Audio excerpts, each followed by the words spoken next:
Nous sommes le lundi 3 février 2025. Bonjour à tous et merci de nous rejoindre pour vous informer.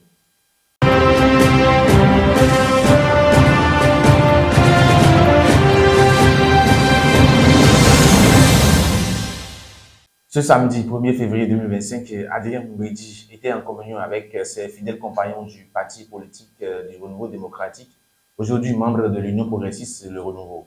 C'était à l'occasion de la traditionnelle cérémonie d'échange de vœux du Nouvel An.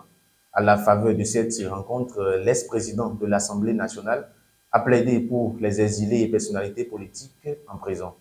Il a par ailleurs appelé au dialogue en vue de l'apaisement de la tension politique qui prévaut dans le pays. On parle à présent sport dans cette édition avec l'équipe nationale béninoise de tennis qui a réalisé un exploit en s'imposant face à la Lettonie lors des playoffs, validant ainsi son ascension au groupe 2 mondial.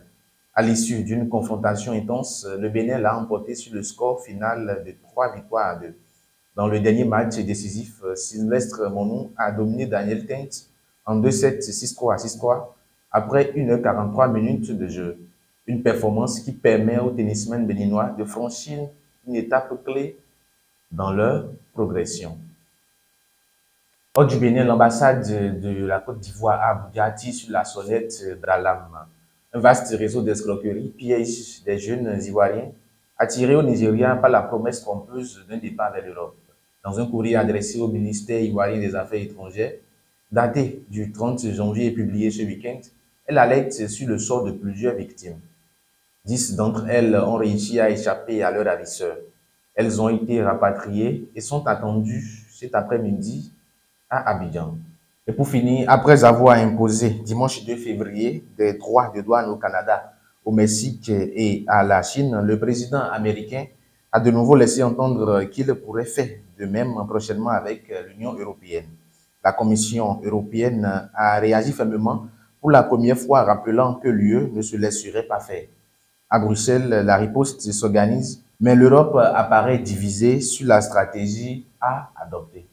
La une de votre quotidien Maison à présent, qui titre en manchette Agence de sauvegarde de la culture Yoruba, un nouveau conseil nommé par Patrice Talon. Présidence de la BAD, Romuald Wada y renonce à sa candidature. Politique et échange de vœux du Nouvel An au PRD, Adrien Moumbedi invite à poursuivre le rêve commun. Glazoué, une station-service braquée. Entrée solennelle Sinadec Bénin 2025 vers un épanouissement du corps enseignant.